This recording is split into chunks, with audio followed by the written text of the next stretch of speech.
Hi, happy Saturday, everyone. It's about 1:10 and I've had me brunch and a shower and a shave. Got a nice big spot on my face and quite a few places where I have appeared to have nicked myself shaving, which isn't very good. Well, I mean, it's not the end of the world. I'm quite pasty today, don't I? Don't know if it's the lighting. I've tried putting on this spotlight. I bought like an IKEA spotlight, but it just makes me look greasy and emaciated. I don't know, maybe if I put it like there, might be better. A bit more light. You can see these fairy light things I've got. Might plug them in, or I can't really. Let's unplug that. Anyway, I wanted to make a video about a kind of really interesting juxtaposition. It occurred to me a couple of days ago when I was sort of reflecting on my mental health and just watching this TV show, How Are You? It's Alan Partridge. And I just saw it on my smart TV and I didn't realise that it was all about mental health. And I've been in hospital for like over a year now, and I've been pretty disillusioned with a lot of different things for about 10 years. And it's a really difficult process trying to sort of what I call go through a process of discernment, where you look at things which might be empirically impossible. Like people who hear voices in their head telling them to do stuff, that's impossible, and it doesn't matter how you look at it, which perspective you take on it. People who have schizophrenia are only ever going to get out of hospital if they have, a process of discernment where they can understand that even if they do hear voices in their head, it's not because there really is, because obviously that's not scientifically possible. I've been moaning a lot about the law, people breaking the law. I don't know if I should go for my specs. I'll go for the slightly more credible glasses. I've kind of identified loads of crimes that might have taken place and got supervised by the staff to report them to the police. But it's like I rely on AI. You shouldn't really be using Gemini to kind of, to work out criminal stuff, because it's not really a good. It like hallucinates citations and it doesn't always know. It's great at like as a large language model. I've got Grok and I've got Copilot. I've got ChatGPT, but hardly ever use them. I just always use Gemini because it's like integrated with the phone and Google, and most of it is based on factual, allegorical stuff. I reckon the old bill, when they get a report that looks like it's been written by AI, that's why they just put it into the kind of like no further action pile. I don't know. But, it's interesting how judicially everyone's innocent until proven guilty, right? So there's no sort of like absolute truth. You can say, this person did this, and even just an allegation of it is enough to put them into the dock in a courtroom potentially. But they won't be prosecuted unless you can absolutely empirically prove that your allegation against the defendant is true. So you've got one sort of field of thought that says nothing is true unless it's proven to be true. There is no truth in theory. But in science, it's like completely the opposite. So in science and the scientific community, all research, everything is kind of considered to be a sort of fundamental theory, which is only as good as the latest piece of research disproving it. That's how they view it in the scientific community. That's how we view truth and reality, and what we perceive to be accurate, real, genuine, authentic, legitimate, and what we don't. And that's what I wanted to make this video about today. I've just been chatting with my phone because I'm a bored, lonely, balding psychopath. Look at my balding head and the ridiculous mark I've got from wearing this stupid hat to cover up my baldness, and the spots and grazes I've got on my face. I haven't had a very good night's sleep for about a year. I've been waking up. What time did I wake up this morning? 2:30, and then I went back to sleep at like 5:10. Went to bed at about 10, so 10 till 2. what's that, 4 hours, and I kind of almost had 8 hours sleep. I don't know, my smartwatch, I got a Galaxy Watch 4 the other day for like a renewed one for like 50 quid on Amazon, and I thought it would have loads of cool gadgets, but it only basically tells you your heart rate, your stress levels, and a few other things, and it's pretty fucked. You have to charge it like with the charger for fucking hours, for like 3 hours to get a day's use out of it, which is just annoying because I haven't got enough USB adapters. Anyway, I'm fucking digressing because I'm a psychiatric patient. Let me just go back to the camera, have a bit of juice, and have the perspicacity, to use the wrong word, perspicacity, before I have a toke on this. And I'll open up the Gemini page and show you the chats and how that sort of hopefully might to somebody mean something in terms of the way that your noggin works when you're trying to work out how to get out of a psychiatric ward, and if you're in the community, how to recover, because it's not very easy at all. It's very difficult to recover from persistent persecutory beliefs and delusions and fear and anxiety and stress and depression. So the truth is out there, or maybe it's in here, or maybe it's in here. Maybe we'll find out. So I asked Gemini initially, the first question I asked was, in the judiciary and legal system, the defendant is always innocent until proven guilty, right? So there is a burden of responsibility to prove a theory to be true, which vests with the prosecution. Apparently, like it always does, AI agreed with me. Said, yes, your understanding is fundamentally correct. Those two concepts are the cornerstones of criminal justice in many legal systems, including the US, UK, Canada, and others in the common law tradition. Here's a breakdown of the principles you've identified. So the presumption of innocence, this is the principle you described as innocent until proven guilty. What it is, it's a fundamental legal right that means any person accused of a crime is assumed to be innocent from the very beginning of the legal process. What that means in practice is that the defendant doesn't have to prove their innocence. They don't have to testify or call witnesses or present any evidence at all. They can just remain silent, and the jury and the judge isn't supposed to hold that silence against them. It's the starting point for the trial. Is that the defendant is not guilty. So the burden of proof is correct in my sort of assumption, it said, and it rests with the prosecution, which will be the state or the government running the court. Because the defendant is presumed innocent, the entire responsibility or burden falls on the prosecution to prove that they aren't. The prosecution must prove every single element of the crime they've charged the defendant with. The standard of proof, prosecution doesn't have to prove the defendant probably did it. The standard is much higher. They must prove the defendant's guilt beyond a reasonable doubt, which is the highest standard of proof in the legal system anyway. If the judge or jury has any reasonable doubt based on the evidence or lack of it, they must acquit the defendant and find them not guilty. An important nuance and affirmative defences, and this is where the world always gets a little complicated. It doesn't change the core principles above. A prosecution always has the initial burden to prove the defendant committed the act. In some cases, though, the defendant might raise an affirmative defence. Affirmative defence is essentially the defendant saying, yes, I did the act, but I had a legally justifiable reason. So this is where it gets a bit contraindicative.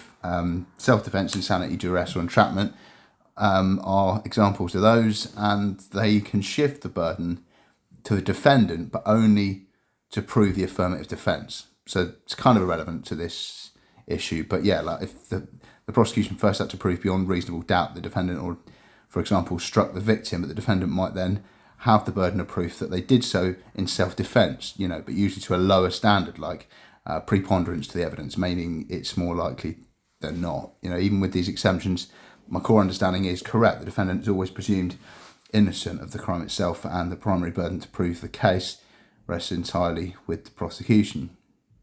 So that's one sort of way of thinking about life and the truth and what you believe in. I said, okay, that's what I thought. However, I find it interesting how in the scientific community it's broadly considered that there is never any absolute truth presented by any theory. Rather, all generally accepted truth in science is considered to be only theories which have yet to be disproven, and the truth is only as good as the latest theoretical model. This is basically correct, right? It said, yes, your understanding is spot on, and it captures a core concept in the philosophy of science. This idea is the opposite of the legal system's presumption of innocence and is best explained by two related concepts: the nature of scientific theory and the principle of falsifiability. So theory doesn't mean guess. It's the most common point of the confusion. In everyday language, theory means like a hunch or a guess. I have a theory about why the bus is late. In science, a theory is like the highest level of understanding that we have. So it's a comprehensive, well-substantiated explanation for a wide range of phenomena. It's given me a little image about the scientific method. Ask a question, do your research, create your hypothesis, test it with an experiment, analyse your results, and is your hypothesis true, false? If it's false, then you go back and think about it and try again with the new hypothesis, new tests and new analysis. A theory, like the theory of gravity or German theory, is built upon a massive body of facts, tested hypotheses and laws. It's not a guess. It's an explanatory framework that successfully survived repeated and rigorous testing. The role of falsifiability, this is the core question. So this concept was most famously articulated by philosopher Karl Popper. What it is, Popper argued that for a theory to be truly scientific, it must be falsifiable, meaning there must be some conceivable observation or experiment that could disprove it. Why it matters, it's what separates science from non-science, like pseudoscience matters of faith. Like scientific claim, all swans are white. This is scientific because it's falsifiable. All you need to do is to find one black swan. The theory is just disproven. But a non-scientific claim, like saying the universe is controlled by an invisible, undetectable dragon, that's non-scientific because it's unfalsifiable.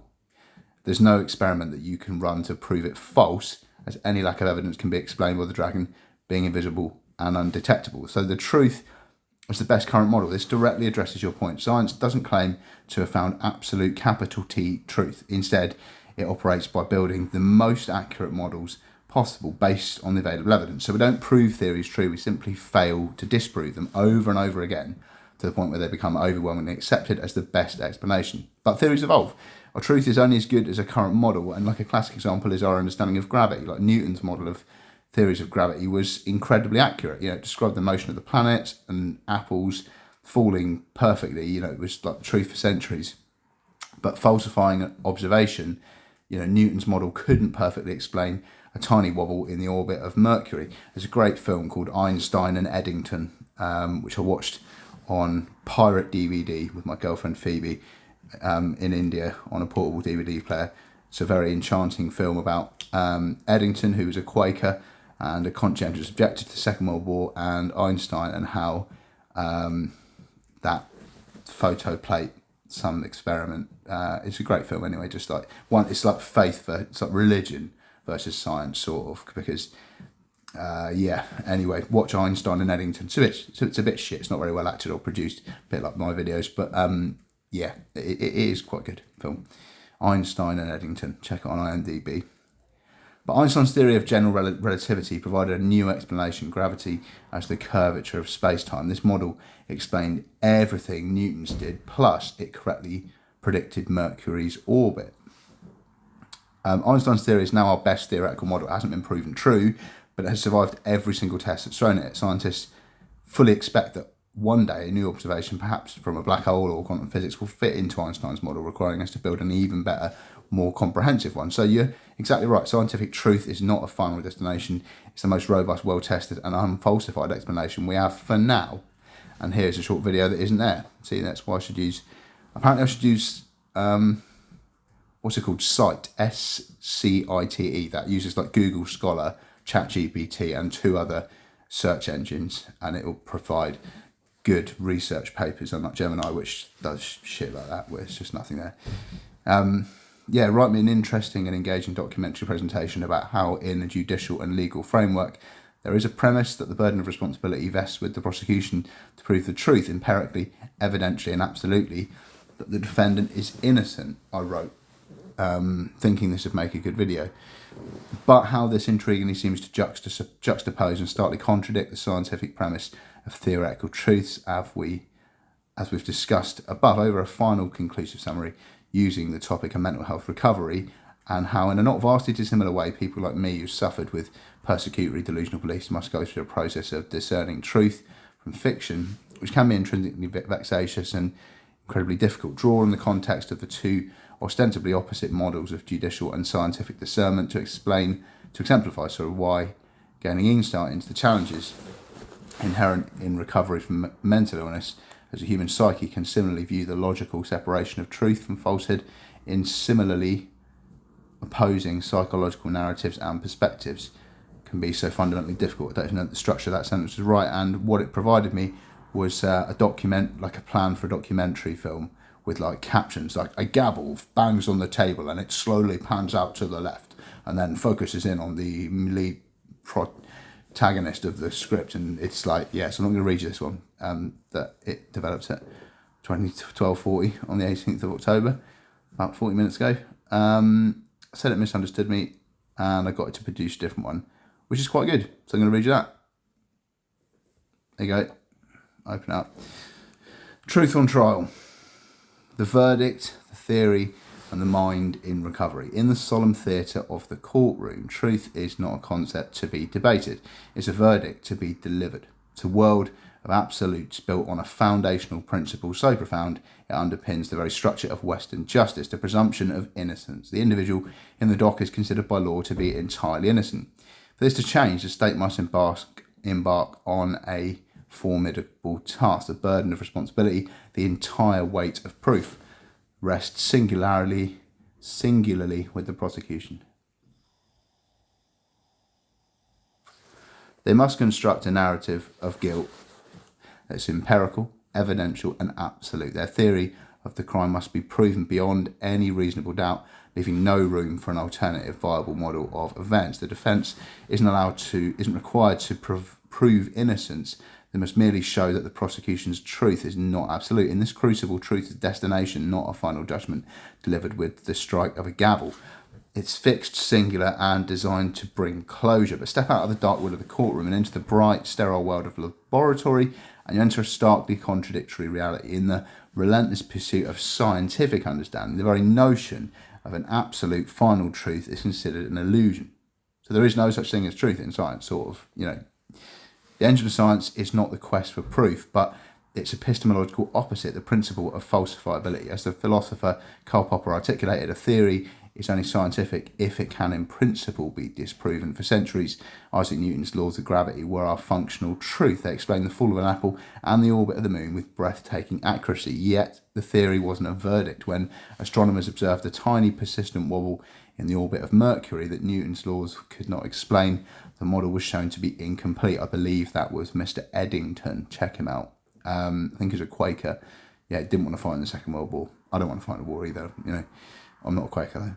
Anyway, it was falsified, and not as a falsehood, but as an imperfect approximation. So a new, more comprehensive model emerged from Albert Einstein. His theory of general relativity explained everything that Newton's did, but also perfectly accounted for Mercury's strange dance. That's our current truth, not because it's been proven absolute, but because after a century of the most rigorous testing imaginable, we simply have failed to disprove it. In science, truth isn't a destination, but a journey. It's the most robust and predictive model that we have for now. Herein lies a profound paradox. Two of humanity's greatest endeavours for discerning reality operate on opposing premises. So the legal system demands an absolute truth to function, right? So while the scientific method insists...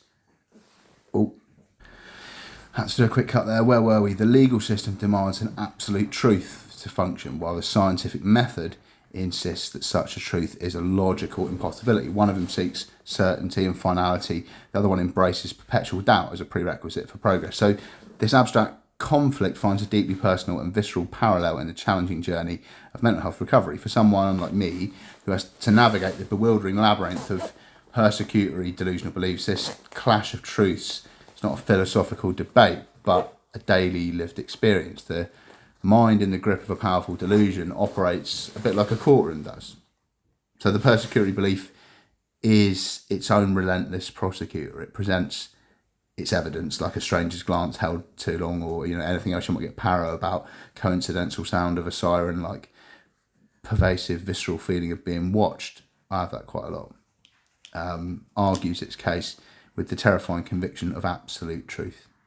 It insists on a single unassailable verdict that you're in danger, and in this internal trial, you're the defendant, but the presumption of innocence has been reversed. It's like you're presumed guilty, and the burden is to disprove, the negative persecutory feels that, it just feels impossible to disprove it if you feel like you're vulnerable and you're paranoid. So the process of recovery, of slowly gaining insight, is like painstaking work of transforming your internal courtroom into a laboratory. It's the courageous act of treating a deeply held belief not as a verdict, but as a theory. And a theory, as science teaches us, can be tested. It can be falsified.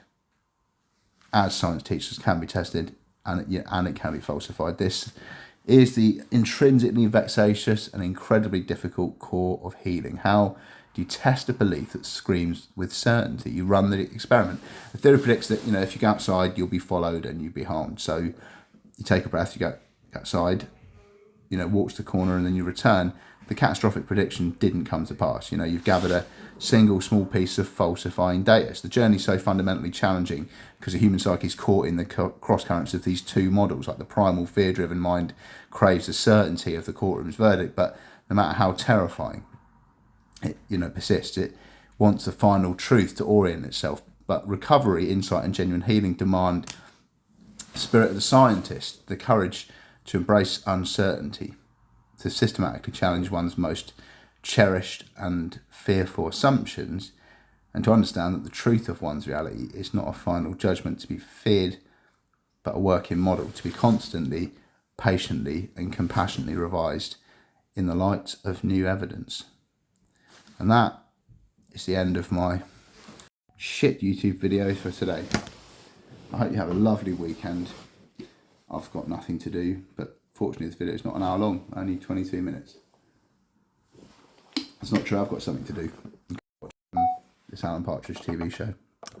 Hopefully that'll be good once I've had enough cups of tea, and I'll probably just be lonely for the rest of today. So if you want to call me or send me a tweet or a message or a WhatsApp, then always happy to chat to anyone, except for mostly the staff, because I find them a little bit oppressive sometimes and antagonistic, and it's almost as if they're just trying to irritate me, but I won't dwell on that too much.